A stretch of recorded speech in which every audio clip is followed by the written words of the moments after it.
नमस्कार, Purandar news channel तर्फे आपलं सर्वांचं स्वागत आहे। आपके आज के साथ साथ आपके कल को बेहतर बनाने का भी है।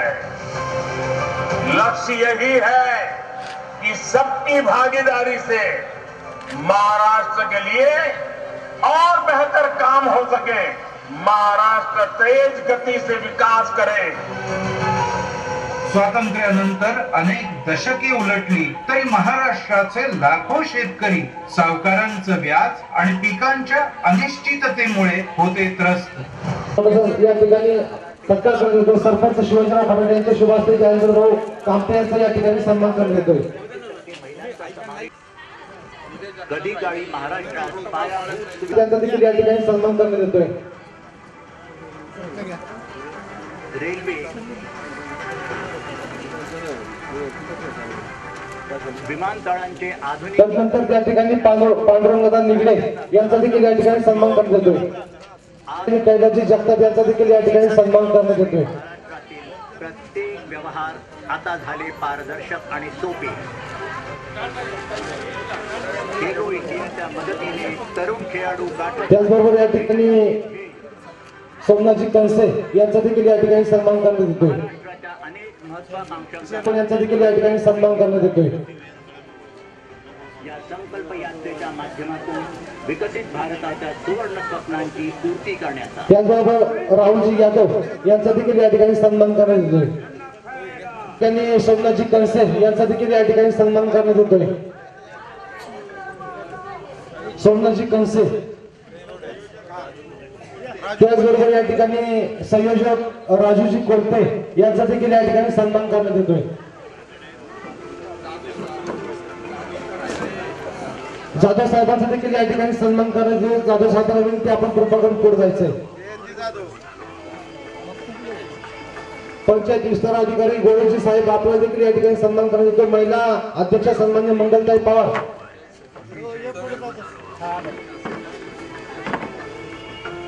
पंचायत समितीचे शासकीय अधिकारी सन्मान्य गोळेजी साहेब आपल्याला देखील या ठिकाणी सन्मान करण्यात येतोय। मी जिल्हा परिषद माजी सदस्य काही त्यांना विनंती करतो आपण मंगलताई पवार यांचा या ठिकाणी सन्मान करायचा आहे। खुंटेताईंचा सन्मान या ठिकाणी सुजितताई जगदाळे सरपंच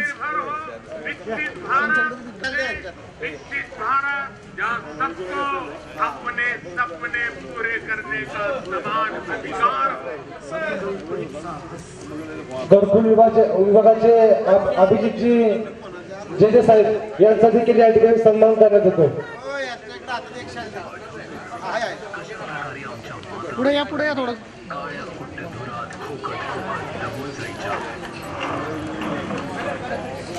जाधव साहेब यांचा देखील या ठिकाणी सन्मान करण्यात येतो। सन्मान योगी गप्पू काळे सरपंच यांच्या शुभ हस्ते या ठिकाणी करण्यात येतोय। सरपंच पुढे ये। आमच्या मुली पाणी भरायला जायच्या, ज्यामुळे त्यांची शाळा बुडायची।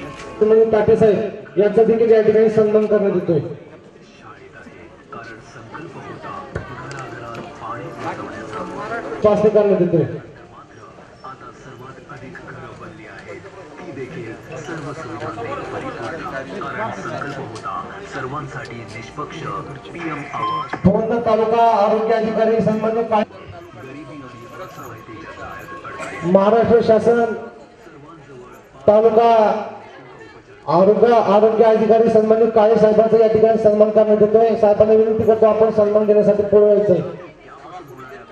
सरपंच शिवाजीराव फडणवीस यांच्या शुभ हस्ते आणि व्याजाच्या ओझ्याखाली महाराष्ट्र शासन कृषी विभाग अधिकारी सन्मानित ताटे साहेबांचा देखील या ठिकाणी सन्मान करण्यात येतो। सन्मान योगी गप्पू काळे यांच्या शुभ हस्ते या ठिकाणी करण्यात येतोय। त्यांच्या सन्मानाचं रक्षण करणारे महाराष्ट्र शासन सन्मान्य महसूल विभाग अन्नदात्याच्या शेतात पिकांचं काशी पावसाहेब यांचा देखील या ठिकाणी सन्मान करण्यात येतो। सन्मान स्वीकारण्यासाठी पुढे यायचंय। झाल्यावर त्याचं संपूर्ण कुटुंब कसं दुःखाच्या विळख्यात महाराष्ट्र शासन घरकुल पंतप्रधान आवास योजनेचे अधिकारी सन्मान्य जेठे साहेब यांचा देखील या ठिकाणी सन्मान करण्यात येतो। सन्मान या ठिकाणी घेण्यासाठी पुढे यायचंय। आठवते ना, गरिबी आणि भूक एक शापच होता, पण आता मात्र नाही. प्रत्येक गरीबाला आता दर महिन्याला मोफत रेशन मिळत आहे. कारण संकल्प होता पोटभर जेवणाचं समाधान प्रतिवर्ष. महाराष्ट्र शासन सहाय्यक पशु विभाग अधिकारी सन्माननीय दादासाहेब जाधव यांचा देखील या ठिकाणी सन्मान करण्याचा सन्मान स्वीकारण्यासाठी पुढे यायचंय. ते आता विकासाची नवीन स्थिती निर्माण झाली आहे. पंतप्रधान उज्ज्वला ग्रास योजनेचे इतर लोक आलेले आहेत, त्यांचाही सत्कार करण्यात आहे. त्यांनी जे उज्ज्वला गॅस योजनेच्या माध्यमातून महिलांना करण्यासाठी मी प्रथमतः सर्व अधिकाऱ्यांचं स्वागत करतो. भारतीय जनता पार्टीच्या सर्व कार्यकर्त्यांचं स्वागत करतो. आदरणीय जालिंदर भाऊंचं स्वागत करतो. तालुक्याचे अध्यक्ष सन्माननीय निलेजी जगताप यांचं स्वागत करतो. सर्व सरपंच वेदगावचे यांचेही स्वागत करतो. सर्व ग्रामस्थ, महिला भगिनी आणि माझ्या सर्व सहकारी मित्र, महाराष्ट्र शासनाच्या जेवढ्या काही योजना आहेत, उज्ज्वला गॅस असेल, घरकुल योजना असेल, आवास योजना असतील, आरोग्य असेल, कृषी असेल, पशुसंवर्धन असेल, शिक्षण असेल, हे सर्व अधिकारी इथं आलेले संबोधित करणार आहेत. जे काही तुमच्या सर्वसामान्य माणसाकरता योजना केल्या आहेत, रेशन कार्ड पासून सर्व काही, ते सर्व अधिकारी ज्यांच्या ज्यांच्या अडचणी असतील तुम्ही आज इथं त्यांच्याशी बोलू शकता. त्यांचे प्रत्येकाचे स्टॉल तिथे लागलेले आहेत आणि तुम्ही सर्वांनी त्याचा लाभ घ्यावा. ज्यांना मिळाला आहे त्याच्यात अधिक अडचणी असेल, घरकुल योजनेकरता ज्यांनी ज्यांनी PM असेल, महाराष्ट्र शासनाकडनं त्यांच्याही अडचणी असतील, स्पष्टपणे इथं बोला. काय असेल, कृषी खात्याच्या काय अडचणी असतील त्यांनी बोला, आरोग्य खात्याचे काय असतील त्यांनी इथं सांगा. कुणाला काही अडचणी असतील त्याच्याकरता संपूर्ण शासन तुमच्या इथं आज काळेवाडीमध्ये आणलेले सर्व अधिकारी इथं आलेले आहेत. सुट्टी असताना पण त्याचा सर्वांनी लाभ घ्या.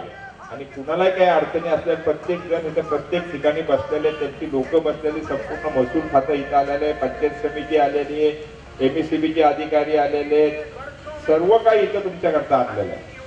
आणि तुम्हाला अनेक योजना आहेत, जो 20-25 योजना आहेत, त्या सर्व योजना तुम्हाला इथं समजून सांगतील. आणि थोड्याच वेळात आपले महाराष्ट्र शासनाचे प्रतिनिधी सन्माननीय भीमराव अण्णा तापटूर जे नागपूरला होते, तातडीने रात्रीच्या विमानाने या कार्यक्रमाकरता इथं आलेले.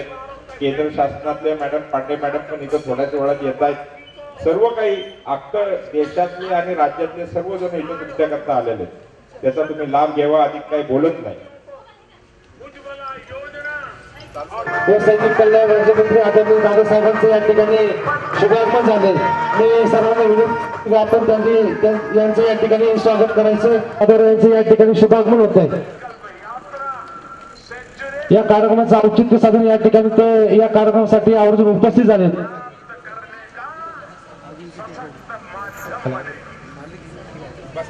अजिंक्य टेकवडे यांचं देखील या ठिकाणी आगमन, त्यांचं मनपूर्वक सहर्ष स्वागत, त्यांचा या ठिकाणी सन्मान करण्यात येतोय.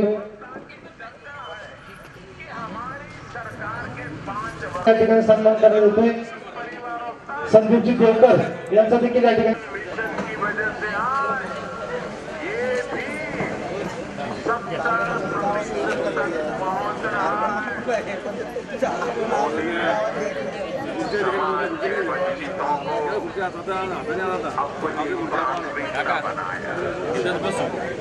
हमारा प्रयास आपके आज के महाराष्ट्र के लिए और बेहतर. शेतकरी, सावकारांचं व्याज आणि पिकांच्या अनिश्चिततेमुळे जेव्हा राज्यातील महिलांना धुरामुळे त्रास सहन करावा लागत होता, संकल्प होता धुराच्या ढगांपासून मुक्ती, समृद्धीच्या मार्गावर. कधी महाराष्ट्रातील गरीब कुटुंब, महाराष्ट्राच्या शेत आणि धान्य कोठारांना प्रणाम योजना आणि नॅनो खताद्वारे नव्या संधी दिल्या जात आहेत. आणि राज्याचे कारागीर विश्वकर्मा योजनेद्वारा आपल्या हातांचे कौशल्य वाढवत आहेत.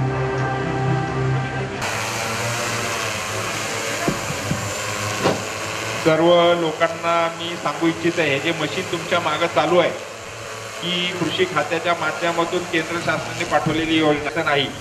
प्रत्येक शेतकऱ्याच्या शेतामध्ये आधुनिक यंत्राच्या द्वारे जिथं 5 तास फवारणी चालायची तिथं अर्ध्या तास फवारणी होणार. जसं परदेशामध्ये विमानाने फवारणी होती तसेच एक आधुनिक उपकरणं अनेक 100 अशी यंत्र पुरंदर तालुक्याकरता आलेली आहेत.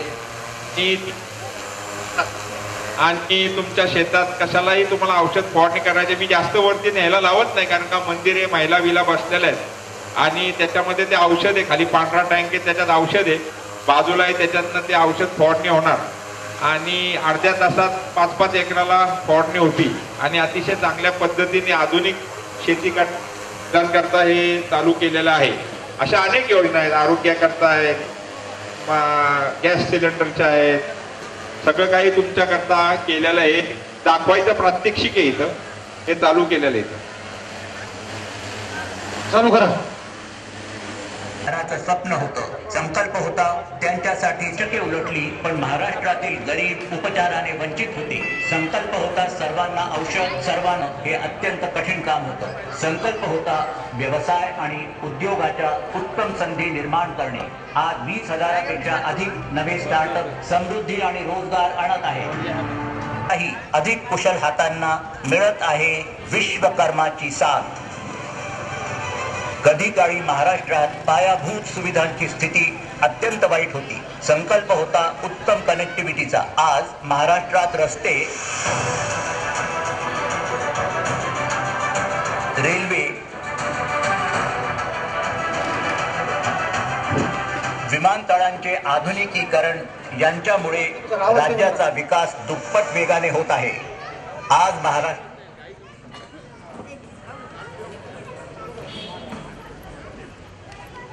मतदारसंघाचे आमदार सन्माननीय बिबराव तापकीर यांचं या ठिकाणी आगमन झालंय. त्यांचं मी सर्वांच्या वतीनं सहर्ष असं स्वागत करतो. पण करायला येतोय सन्मान स्वीकार. या ठिकाणी सर्वांनी यांचं टाळ्यांच्या गजरामध्ये त्यांचं त्या ठिकाणी स्वागत करायचंय.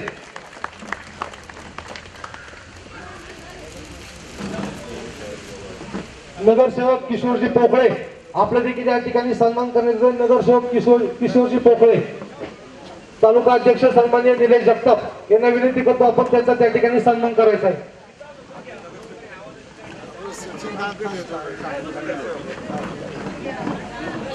स्वीकृत नगरसेवक सचिनजी दांगट आपला देखील या ठिकाणी सन्मान करण्यात येतोय. सन्मान घेण्यासाठी पुढे यायचंय.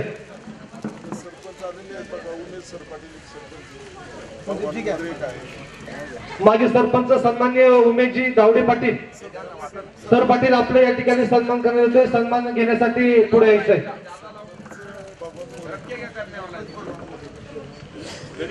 ज्ञानदेव सोसायटी चेअरमन सन्माननीय ज्ञानदेवजी मोरे, आपलं भगवानजी मोरे आपला देखील सन्मान घेण्यासाठी आपण पुढे यायचंय.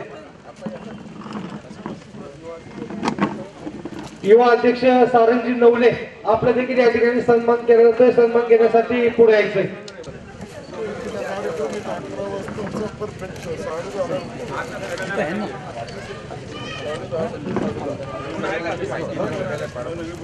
सन्मान केला जातोय.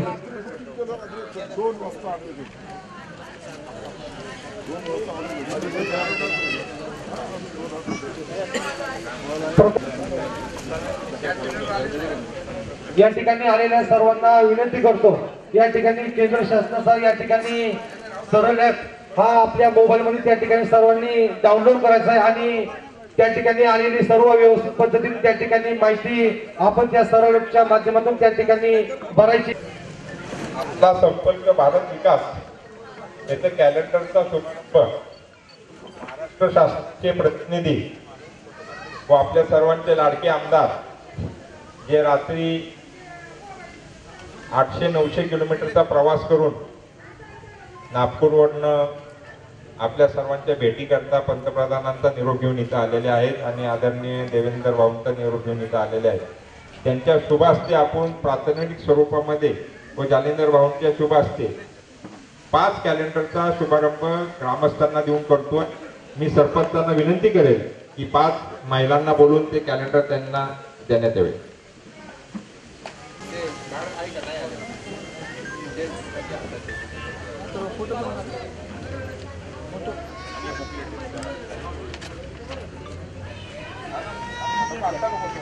अनेक योजनांची पुस्तिका आहे, त्याचाही शुभारंभ आदरणीय बिबरावांना तापकीर यांच्या शुभ हस्ते होतोय. मी त्यांना विनंती करतो की ही पुस्तिका ग्रामस्थांना त्यांच्या शुभ हस्ते देण्यात यावी. याच्यामध्ये अनेक योजना कशा कुठं कधी मिळणार, काय होणार आहे, कुठल्या योजना चालू आहेत, कशा पद्धतीने त्याचा महिलांनी ग्रामस्थांनी, शेतकऱ्यांनी, विद्यार्थ्यांनी, कामगारांनी, युवकांनी लाभ घ्यावा हे सगळं या पुस्तिकेमध्ये लिहिलेलं आहे. अतिशय कष्ट खूप हे करून भारत सरकारने हे बनवलेलं आहे. कुठल्या एका पक्षाचं नसून हे भारत सरकारचं आहे. भारत सरकारने ज्या योजना आहे, शासनाचा कार्यक्रम आहे, हा शासनाच्या माध्यमातून मोदी साहेबांनी गेल्या 9 वर्षामध्ये सर्वसामान्य माणसाकरता जो काही योजना केल्या, शुभारंभ केलाय, त्याची माहिती या पुस्तिकेमध्ये आहे. आणि आपल्या सर्वांचे लाडके आमदार सन्मान्य भीमरावांना तापकीर यांच्या शुभ हस्ते या पुस्तिकेचं वितरण या इथं होत आहे.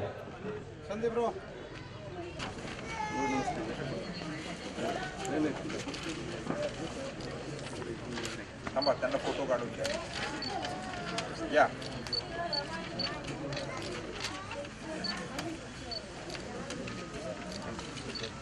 आणि ते कार्ड कुठे? योगेश लांडवे. भारत याच्या कार्डचं वितरण इथं परत एकदा जालिंदर भाऊ कामटे आणि आदरणीय आमदार भीमरावांना तापकीर यांच्या शुभ हस्ते होतोय. ते आयुष्याने अधिकारी संपूर्ण माहिती 2 मिनिटात देतात. आपली आयुष्यमान भारत योजना आहे, या योजनेबरोबर महात्मा ज्योतिराव फुले योजना आपली 1.5 लाखापर्यंत योजना आहे ती. आणि त्याच्यासोबतच आपली आयुष्यमान भारत जी योजना आहे याच्यामध्ये 5 लाखापर्यंत आम्हाला मोफत उपचार मिळतात. याच्यामध्ये 1209 आजार एकूण इन्क्लुडेड आहेत.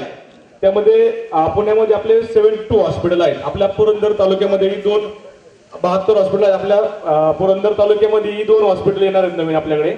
या योजनेमध्ये 5 लाखापर्यंत ज्या मोठ्या मेजर सर्जरी आहेत ते याच्यामध्ये इन्क्लुडेड केलेले आहेत. तर याच्यामध्ये हे कार्ड आपण आता वाटप करतो इथं.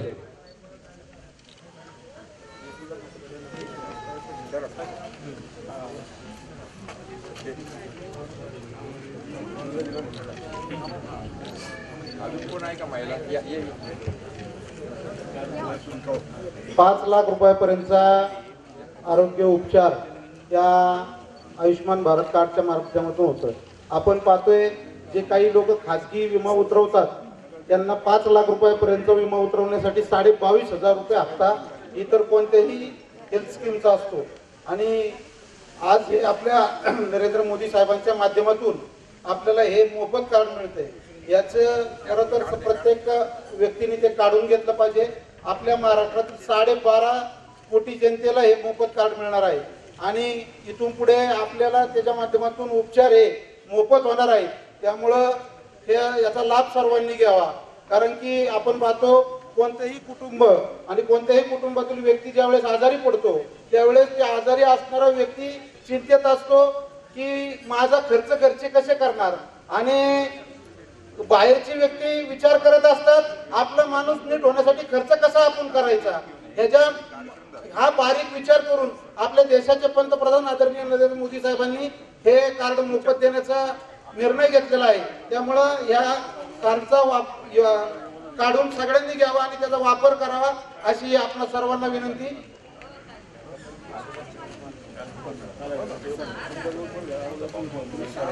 जिल्ह्याच्या सोसायटीचे मॅडम डॉक्टर प्रीती लोखंडे आले, त्यांचा इथे सत्कार करण्यात येईल. तर त्यांच्या हस्ते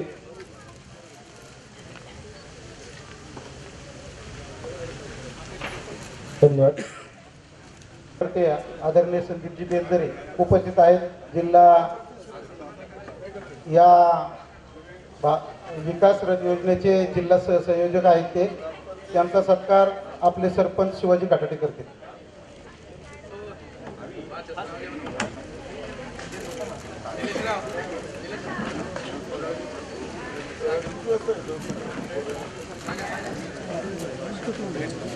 त्यांचं स्वागत होत आहे. सन्माननीय सागर भोमकर यांचेही स्वागत करतायत. सचिन दांगट यांचे स्वागत होते. संदीप बेलदरे यांचे स्वागत करतोय. संदीप बेलदरे इकडे उजव्या हाताला उभे, त्यांचं स्वागत करा. दत्ताभाऊ कोल्हे यांचे, सुधीर निवंगणे आमचा जुना सहकारी, सुधीर पुढे गेलं.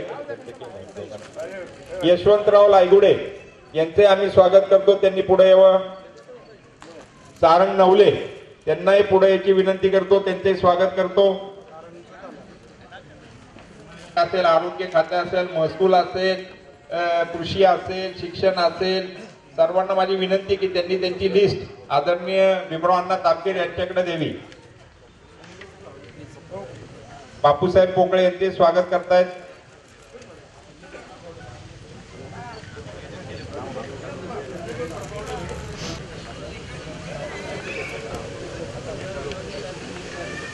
तुषार पोकळे यांचे हार्दिक स्वागत.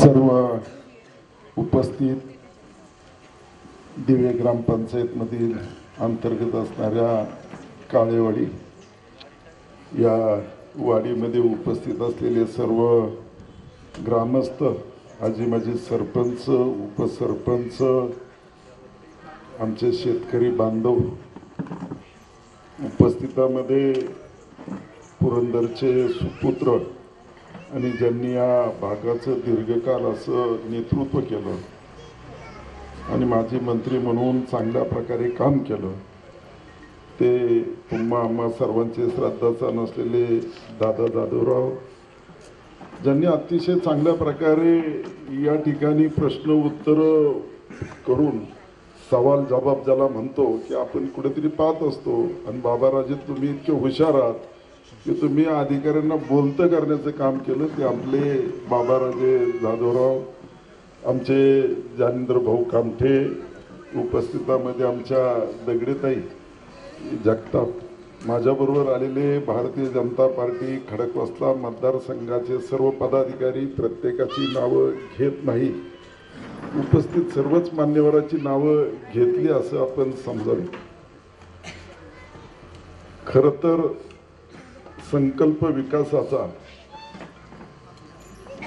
आणि संकल्प विकासाचा आपण जो रथ घेऊन संपूर्ण देशामध्ये आपल्या देशाचे पंतप्रधान नरेंद्रजी मोदी यांनी 10 वर्ष, आता 10 वर्ष होतील, अतिशय चांगल्या प्रकारे आपल्या देशाचा पारदर्शक असा कारभार त्यांनी सांभाळला. खरं तर कितीतरी मोठा विकास या ठिकाणी झालेला आपल्याला पाहावयास मिळत आहे आणि हा विकास होत असताना आपण सर्वजण त्याचे साक्षीदार आहोत. आज आपण पाहतो की चांगलं काम झालं की त्याच्यामध्ये उणिवा शोधणारे सुद्धा असतात आणि ही चांगली काम होत असताना त्याला प्रोत्साहन देणारे सुद्धा असतात. आज आपल्या देशाचे पंतप्रधान नरेंद्रजी मोदी यांनी कितीतरी योजना या गोरगरीब मध्यम बांधवांसाठी, शेतकरी बांधवांसाठी या ठिकाणी आणलेल्या आहेत आणि प्रत्येक योजनेचं महत्व या ठिकाणी आमचे अधिकारी आपल्याला समजून सांगत होते आणि त्याच्यामध्ये आमचा अधिकारी एखादी बाब जर त्या ठिकाणी त्याच्यातून बोलण्यामध्ये आली नसेल तर तिकडून आवाज यायचा नाही, या ठिकाणी मग महिलांना त्या ठिकाणी काय मिळणार आहे, गरोदर मातेला त्या ठिकाणी कोणत्या प्रकारचा खर्च करावा लागणार आहे का नाही लागणार आहे, शेतकरी बांधवांना या ठिकाणी खरीप हंगामाच्या बियाणे मिळणार आहेत का नाही, अशा प्रकारे सर्वच आपण प्रश्न उत्तर करतो. मला एक आनंद वाटला की नाही, काही असो अधिकाऱ्यांना जाब विचारणारे सुद्धा कार्यकर्ते असायला पाहिजे आणि त्यांनी तो विचारला सुद्धा पाहिजे. आज काळेवाडी म्हणजे आमच्या पुणे शहरामध्ये जर कोणाला कुणी जर विचारलं तर बाबा या काळेवाडीचं वाटाणा असेल, सर्व असेल, प्रसिद्ध आहे आणि शेतीमध्ये म्हणजे अंजीर असेल, म्हणजे काय गोडवा आहे तो मला माहीत नाही, परंतु प्रत्येक बाबीमध्ये मग फळ असेल, त्या ठिकाणचा आपला पालेभाज्या असेल, त्याला वेगळीच चव आहे. म्हणजे आपण रासायनिक खताचा कमी वापर करतो आणि सेंद्रिय खताचा जास्त वापर करतो असं म्हणलं तर वावगं या ठिकाणी ठरणार नाही. कारण पूर्वीची शेती आता आपण नामशेष होत चाललेली आहे का, तर पूर्वी पहा, पूर्वी बोलल्या जायचं उत्तम शेती, मध्यम व्यापार, कनिष्ठ नोकरी, परंतु आता परिस्थिती बदललेली आहे. हरित क्रांती झाली आणि हरित क्रांती झाल्याच्या नंतर आपण पाहतो की यांत्रिकरण आलं आणि यांत्रिकरण जसजसं आलं तसं आपल्याकडे या ठिकाणी असणाऱ्या मग खुरपणीला महिला मिळत नाही, गवत काढायला कामगार मिळत नाही, भात काढणीला कामगार मिळत नाही, शेतामध्ये वजवलेला सुद्धा कोणी येत नाही. कारण यांत्रिकरणाने सुद्धा आपलं काम सोपं केलं, परंतु कामगार या ठिकाणी आपल्याकडे मिळू शकत नाही. परंतु शेतीमध्ये काम करत असताना शेतीमध्ये उत्पन्न किती मिळतं, ते उत्पन्न कमी मिळतं पण खर्च जास्त होत असतो. त्यामुळे शेतीकडे सुद्धा प्रत्येकाचं दुर्लक्ष या ठिकाणी होत आहे. परंतु आपल्या सर्वांना माहिती आहे की जगाचा पोशिंदा जर कोण असेल तर तो आपला शेतकरी आहे. त्यामुळं कोणी किती शोध लावला, कोणी कुठे गेला किंवा कोणी किती पैसे कमवले, त्यापेक्षा त्याला माझा पोशिंदा जे कमवत आहे त्यामधूनच त्याचा त्या ठिकाणी म्हणजे त्याला आपण म्हणतो की रोजचा उदरनिर्वाह म्हणण्यापेक्षा त्याचा जीवनाचा जो जीवन ज्याला आपण म्हणतो ते सर्व त्या शेतीमधूनच त्याला मिळणाऱ्या अन्नधान्यामधूनच त्याला त्या ठिकाणी मिळत असतं. परंतु आपल्या देशाचे पंतप्रधान नरेंद्रजी मोदी यांनी खरं तर कितीतरी योजना आणल्या. आपण पाहतो की ह्या योजना प्रत्येकाला या ठिकाणी या योजनेची पुस्तिका देण्यात आलेली आहे. मी प्रत्येकाला सांगतो की पूर्वी आमचा शेतकरी बांधव ज्यावेळेस मी शेती करत होतो, मला चांगलं आठवतंय की माझ्या घरी शेती करत असताना आमचे आई वडील असतील, परंतु ते खुरपलेलं जे असायचं, महिला ज्या खुरपायच्या आणि त्याच्या पाठचं ढीक जे वेचायचं काम ते आम्हाला त्या ठिकाणी करावं लागत असतं. आणि त्यावेळेचा शेतकरी त्याला एवढ्या सोयीसुविधा मिळत नसायच्या, परंतु त्यांच्याकडे वेगवेगळं असं वारुंगळ असायचा. एकमेकाला बैलांची देवघेवण असायची, एकमेकाला धान्यांची देवघेवण असायची, एकमेकाला आपल्या घरातील केलेलं समजा भाजी असेल त्याला पूर्वी कालवण म्हणायचं असेल, मला नाही आता माहिती की कालवण म्हणतात का नाही, परंतु आता ती भाजी असायची ती एकमेकाला आपण 10 घरामध्ये एक भाजी जायची. एखाद्याचं पित्र असेल तर मला वाटतं अख्ख्या गाव त्या ठिकाणी जात असायचं, पूजा असेल तर गावच्या गाव लुटायचं. परंतु हा एकोपा आपल्याला आता दिसायला येत नाही, कारण आपण आता समृद्ध होत चाललेलो आहोत, आपण विकसित होत चाललेलो आहोत असं म्हणावं का काय हा शब्द या ठिकाणी. परंतु या सर्व योजनेचा आपण लाभ घेतला पाहिजे आणि या प्रत्येक योजना आपल्या अधिकाऱ्यांकडे जाऊन आपण समजून घेतल्या पाहिजे. आपण या ठिकाणी करतो काय की या ठिकाणी कृषीच्या योजना आहेत, पशुसंवर्धनच्या योजना आहेत, अधिकारी या ठिकाणी आलेले आहेत. या ठिकाणी अधिकारी आल्याच्या नंतर आपण त्यांना बोलवलं पाहिजे, ग्रामपंचायत ऑफिसमध्ये असेल, तलाठी ऑफिसमध्ये असलं पाहिजे आणि प्रत्येक अधिकाऱ्याला आपण बोलतं केलं पाहिजे, म्हणजे आपल्याला त्या सर्व योजनेचा त्या ठिकाणी लाभ मिळू शकेल. आता बोलत असताना त्यांनी सांगितलं की आता शेतकरी बांधवांना जी काही प्रधानमंत्री किसान सन्मान योजनेअंतर्गत जे 6,000 रुपये मिळत होते ते काही शेतकरी बांधवांना त्या ठिकाणी मिळत नाही, म्हणजे ते वंचित राहिले. त्यांना मिळणार आहे, परंतु त्यामध्ये काय जी त्रुटी होती, आता तुम्ही सांगितलं KYC, आपण त्यांना व्यवस्थित समजून सांगितलं पाहिजे की आधार कार्डला लिंक झालं पाहिजे, आपण त्या ठिकाणी बसलं पाहिजे. ज्या शेतकरी बांधवांना या ठिकाणी प्रधानमंत्री किसान सन्मान योजनेअंतर्गत जे 6,000 रुपये मिळत नसेल, ज्यांना पूर्वी मिळालेले आहे त्याची लिस्ट या ठिकाणी तयार केली पाहिजे आणि ती आपल्या प्रत्येक असणाऱ्या जो गावचा सभासद असेल, सरपंच असेल, पंचायत समिती सदस्य असेल किंवा अन्य कोणताही नेता असेल त्याला ते सांगितलं पाहिजे की मला ह्या योजनेचा लाभ मिळणं अत्यावश्यक आहे. हे आपल्या देशाचे पंतप्रधान कितीतरी योजना आणल्या. आता प्रत्येकाने या ठिकाणी उज्ज्वला गॅसच्या बद्दल सांगितलं, आयुष्यमान भारत बद्दल सांगितलं, पंतप्रधान आवास योजनेबद्दल आत्ताच आमचे मित्र बाबाराजे यांनी मला सांगितलं की या ठिकाणी प्रधानमंत्री आवास योजनेअंतर्गत आता ह्याच गावामध्ये 151 घरकुल मंजूर आहे, पैसे त्यांना मंजूर आहे परंतु जागा नाही. मग आता आपल्याकडे गायरानाच्या जागेपूर्वी त्या ठिकाणी घरकुल करता येत होतं, परंतु आता निकष बदलल्यामुळे त्या ठिकाणी करता येतं. परंतु आपण आता जागा नसेल तर मला वाटतं गायरानाच्या जागेवर आता पूर्वी घरकुल हे खाली म्हणजे तळामध्ये असायचं, परंतु आता जसं एखादी बिल्डिंग बनवत असताना आपण बहुमजली बनवतो तसं आता बहुमजली घरकुल बनवलं तर ते सुद्धा आता या ठिकाणी जागा अभावी. आज अशी परिस्थिती काळेवाडी झेंडेवाडी या भागामध्ये जागा मोठ्या प्रमाणामध्ये आहे, पण ज्याची जागा आहे तो म्हणणार जागा माझी आहे, मी कशी दुसऱ्याला देऊ. त्याचं बी योग्य आहे, घ्यायचे असेल तर पैसे देऊन या ठिकाणी केलं पाहिजे. जागेचे रेट गगनाला भिडलेले आहेत.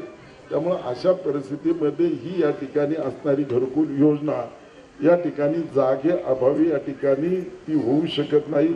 आता ही जागा कोणी उपलब्ध करून दिली पाहिजे का गावचा सरपंच उपसरपंच गावचा असणाऱ्या नेत्याने त्या ठिकाणी लक्ष दिलं पाहिजे आणि ती जागा त्या ठिकाणी उपलब्ध करून दिली पाहिजे. नंतरच घरकुल या ठिकाणी मंजूर होतं.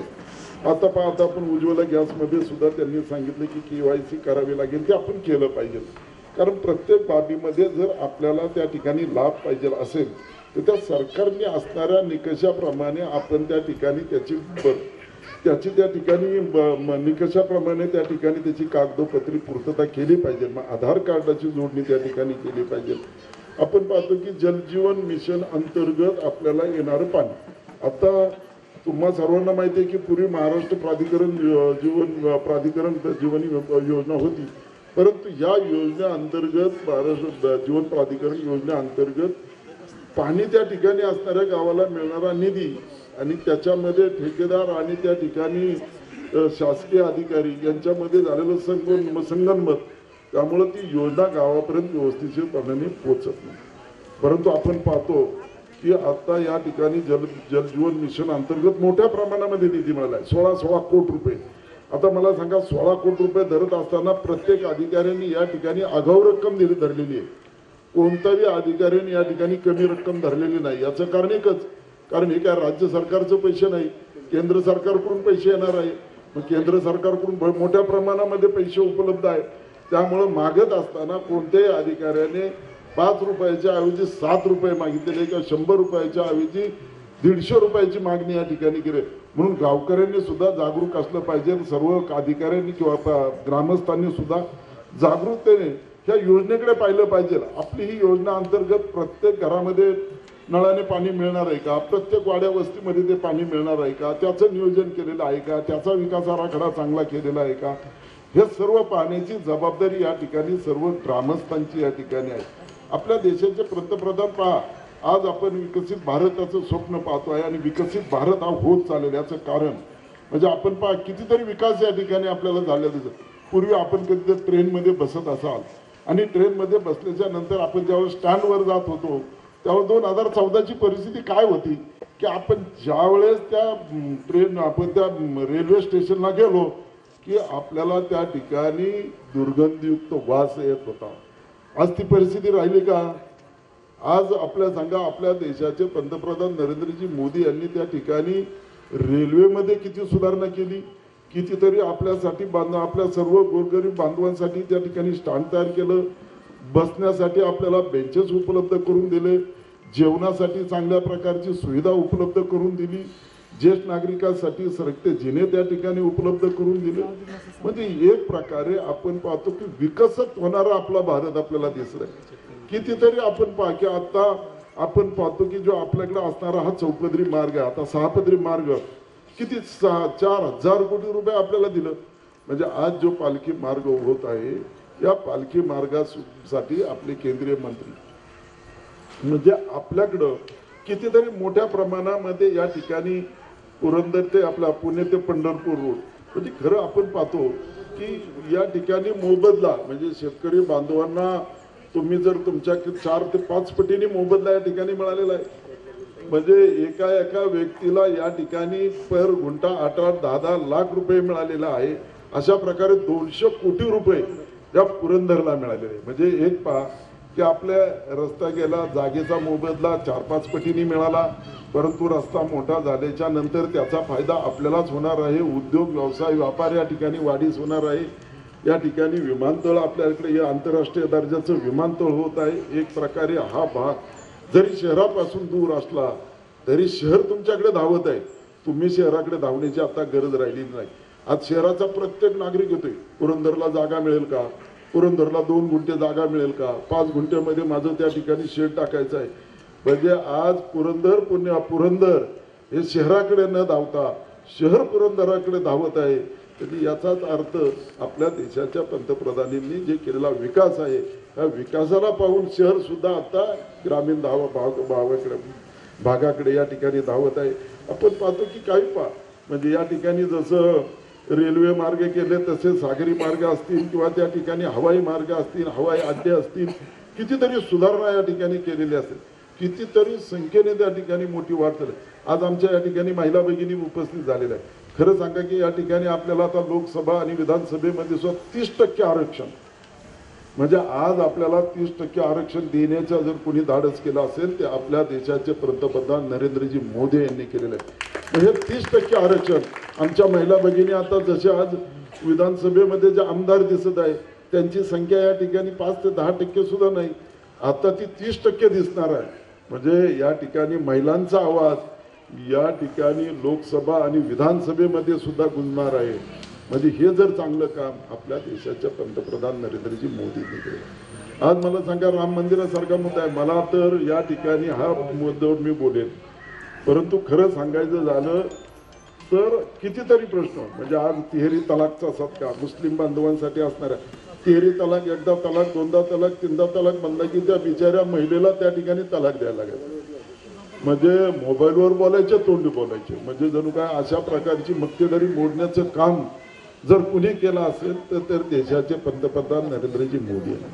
370 कलम आपण कधी, मला वाटत नाही की मी सुद्धा श्रीनगरमध्ये गेलो होतो जम्मू काश्मीरच्या, परंतु मी ते गेलो होतो त्यावेळेस आपल्याला काय तिकडं आपला स्वातंत्र्य ज्याला आपण म्हणतो भारतामध्ये असणारा जो आपला भाग होता तो पूर्वी त्या ठिकाणी तिरंगा झेंडा त्या ठिकाणी फडकला जात नव्हता. आपण गेल्याच्या नंतर आपल्याला जी वागणूक त्या ठिकाणी दिली जात नव्हती, परंतु आज परिस्थिती बदललेली आहे आणि बदललेल्या परिस्थितीनुसार आपण पाहतो की त्या ठिकाणी गेल्याच्या नंतर सुद्धा तुम्हाला सन्मानाची वागणूक त्या ठिकाणी, कितीतरी उद्योग व्यवसाय त्या ठिकाणी त्या जम्मू काश्मीर या ठिकाणी गेलेला आहे, कितीतरी मोठा विकास त्या ठिकाणी चाललेला आहे. पूर्वी फक्त 370 कलम होतं तेव्हा त्यावेळेस फक्त फारुख अब्दुल्ला आणि त्या मुफ्ती मोहम्मद यांच्याच फक्त म्हणजे त्यांच्याच फक्त विकास दिसून येतात, गोरगरीब सामान्यांचा विकास त्या ठिकाणी दिसून येतात. ठराविक कुटुंबच त्या ठिकाणी मोठी होत गेली, त्यामुळे ते 370 कलम त्या ठिकाणी हटवल्याच्या नंतर कितीतरी चांगले निर्णय या ठिकाणी झाले. आणि आपण सर्वजण या ठिकाणी पाहतो की आपल्याला सर्वांना ज्ञात आहात 500 वर्ष, मला वाटत नाही की आपला जे पूर्वज असेल, जो पूर्वज आपला पूर्वज म्हणजे आता कितीतरी आपले पूर्वज मला वाटतं होऊन गेल्याचं आपण वंशावळीप्रमाणे जर विचार केला तर 500 वर्ष या ठिकाणी हा राम जन्मभूमीचा प्रश्न त्या ठिकाणी न्यायालयात प्रलंबित होता आणि न्यायालयात प्रलंबित असलेला प्रश्न कोणीतरी सोडवला पाहिजे.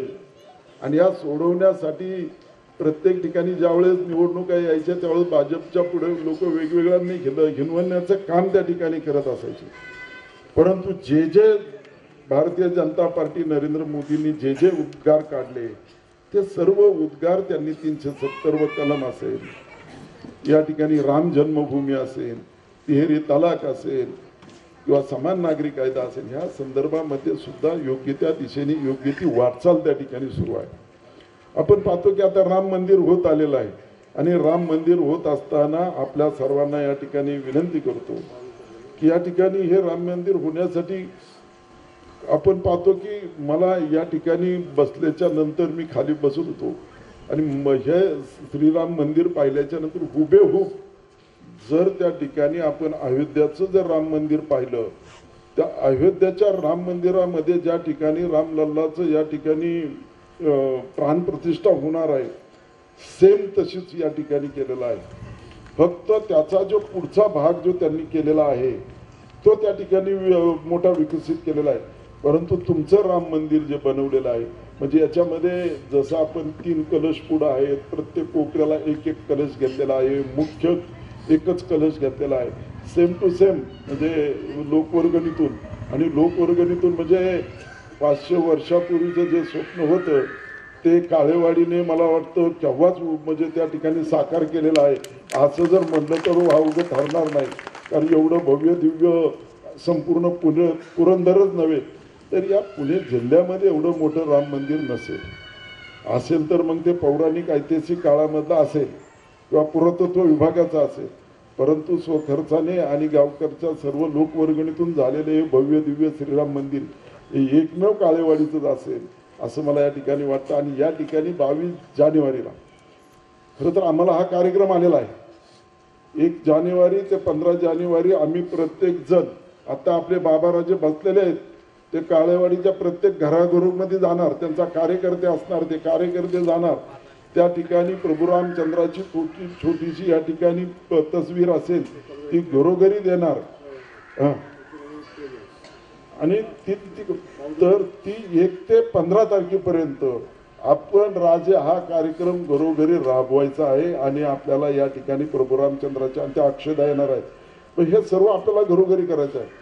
आणि 15 ते 22 जानेवारी हा सेवा सप्ताह म्हणून आपल्याला करायचा आहे. आपण आध्यात्मिक आहोत, सर्व गावकरी असणारे असतात. आपण सर्वजण खरं तर देवाला मानणारे आहोत. देव हा सर्वस्व आणि देव आहे. देव न मानणारा याच्यामध्ये कोणतीही व्यक्ती नसेल. कारण नाक दाबल्यानंतर त्याला प्रचिती कळेल की देव आहे का नाही म्हणून. कारण जे फुकटचं मिळतं त्याचं महत्त्व लोकांना कळत नाही. ते सर्व आपल्याला देवाने दिलेलं असतं. म्हणजे देव आहे असं म्हणलं तर या ठिकाणी वावगड. आणि अशा या प्रभू रामचंद्राचा सेवा सप्ताह म्हणून म्हणजे आपल्याला 15 ते 7 दिवस हा करायचा आहे. याच्यामध्ये वेगवेगळे आध्यात्मिक कार्यक्रम घ्यायचे आहेत, सांप्रदायिक कार्यक्रम घ्यायचे असेल, प्रवचन घेऊ, त्या ठिकाणी कीर्तन घेऊ, देवाचं नामस्मरण ठेवू, महाप्रसाद ठेवू, अशा प्रकारचे चांगले कार्यक्रम घेऊन शेवटच्या दिवशी ज्यावेळेस आपल्याकडे या ठिकाणी या प्रभू रामचंद्राची प्राणप्रतिष्ठा होणार आहे 22 जानेवारीला, त्यावेळेस मोठी स्क्रीन लावावी. प्रभू रामचंद्राचं मंदिर आहेच, त्यामुळं मोठा कार्यक्रम राजे तुमच्या मार्गदर्शनाखाली या ठिकाणी महाप्रसादाने करावा की जेणेकरून त्याचा आनंद. आता तुम्ही आमच्याबरोबर तिकडे आलात तर काय प्रश्न आहे. आम्हाला सुद्धा तिथं किती नागरिक लाखोनी येणार आहेत. कारण अयोध्यामध्ये पाय ठेवायला जागा नसेल. त्याचं नियोजन कसं करायचं, कोणाला बोलवतात. आणि माझ्याकडे एक जबाबदारी दिलेली आहे आमच्या प्रदेशाध्यक्षांनी की 5,000 लोक मला माझ्या मतदारसंघातून घेऊन जायचे. म्हणजे आता मला ती 5,000 लोक टिकाव आहे ना मी घेऊन जाणार. मग ते केव्हा की जशी ती लोक येतील गोरगरिबांचं. आता जर समोर आमचे नाणेकर असतील किंवा या ठिकाणी आमचा दांगट असेल किंवा मग रुपेश असेल किंवा मग इतर कोणी बदलण्यामध्ये आम्हाला यायचं नाही, तुम्ही यायचं नाही, तुम्ही तुमच्या स्वखर्चाने ज्याची परिस्थिती आपण ज्यांना दाखवतो अशा 5,000 लोकांची नावं आपल्याला काढायची. आणि आपण 5,000 लोकांना आपण या ठिकाणी अयोध्याला त्या ठिकाणी घेऊन जाणार आहोत. खरं तर आपली एक श्रद्धा असती, भावना असती. आपण पूर्वी रामायण TV चॅनलला पाहत होतो. रामायण चालू असताना रस्ते ओस पडायचे. शेतकरी बांधव सुद्धा शेतामध्ये काम करायला जायचा नाही तेवढा 1 तास, तेवढं रामायण पाहत असायचा. कारण तेवढी आपली त्या ठिकाणी भक्ती असायची. अशा प्रभू रामचंद्राच्या मंदिराच्या समोर पटांगणामध्ये खरं तर आपल्या देशाचे पंतप्रधान नरेंद्रजी मोदी यांचा कार्यक्रम या ठिकाणी सुरू होत आहे. आपण सर्वजण उपस्थित राहिलात, मनापासून सर्वांचंच. आमचे बाबाराजेंनी सांगितलं की मार्चमध्ये रेल्वे जाणार आहे. तरी सर्व बंधू भगिनींना मी सांगू इच्छितो की आपण या ठिकाणी बाबाराजेंचं टाळ्या वाजून स्वागत करावं. धन्यवाद. प्रधानमंत्री जी को हार्दिक धन्यवाद देता हूं और सभी उपस्थितों का सूचना व प्रसारण मंत्रालय की तरफ से हार्दिक स्वागत करता हूं। आज आदरणीय प्रधानमंत्री जी तीसरी बार विकसित भारत संकल्प यात्रा में भाग ले रहे हैं। आज 2100 से अधिक ग्रामीण व शहरी ठिकानों पर विकसित भारत संकल्प यात्रा का कार्यक्रम हो रहा है। इसके अतिरिक्त हमारे कृषि विज्ञान केंद्र और कॉमन सर्विस सेंटर भी जुड़े हैं।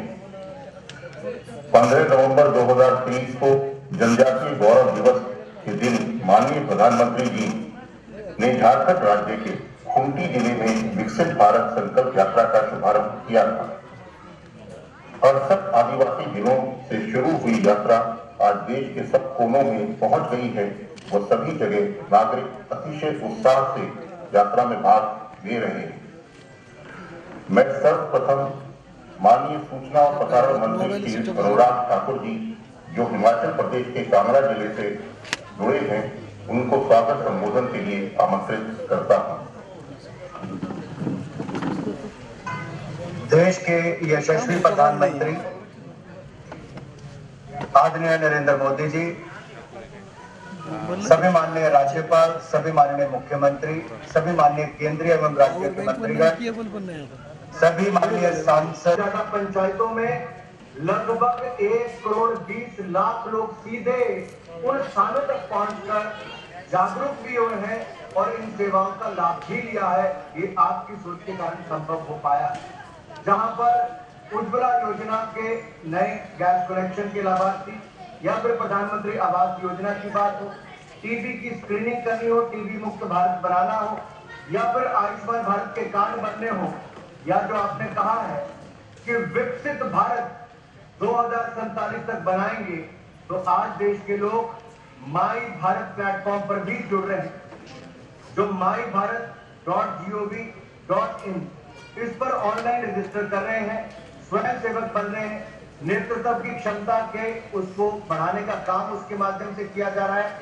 और आपने जो संकल्प दिलाया है वो संकल्प सब लोग ले रहे हैं विकसित भारत बनाने का।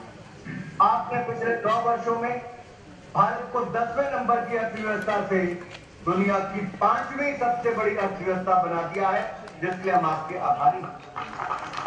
अब आपने कहा कि ये 5 वर्षों में तीसरी सबसे बड़ी अर्थव्यवस्था बनेगी, उसके हम सब अपना योगदान देने के लिए तैयार हैं। आपने 10 लाख लोगों को सरकारी क्षेत्र में रोजगार देने की बात कही थी, हम आपके आभारी हैं। 8 लाख से ज्यादा लोगों को आपने रोजगार दे दिया है और अगले 3 दिनों में 10 लाख का ही आंकड़ा भी पूरा हो जाएगा। आपका बहुत बहुत आभार माननीय प्रधानमंत्री। इसी तरह से ही किसानों को दुनिया में बढ़ते दामों के बावजूद सस्ती खाद, सस्ता बीज और पीएम किसान सम्मान निधि के माध्यम से 2,80,000 करोड़ रुपया अब तक आप सीधा उनके खातों में 6,000 रुपया प्रति वर्ष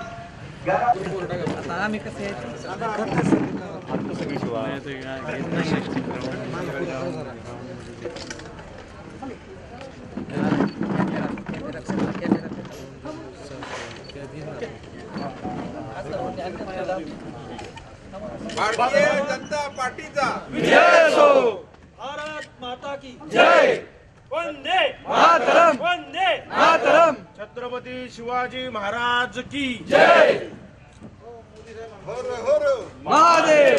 हर हर महादेव. जय श्रीराम. जय श्रीराम. हर मोदी. हर हर मोदी.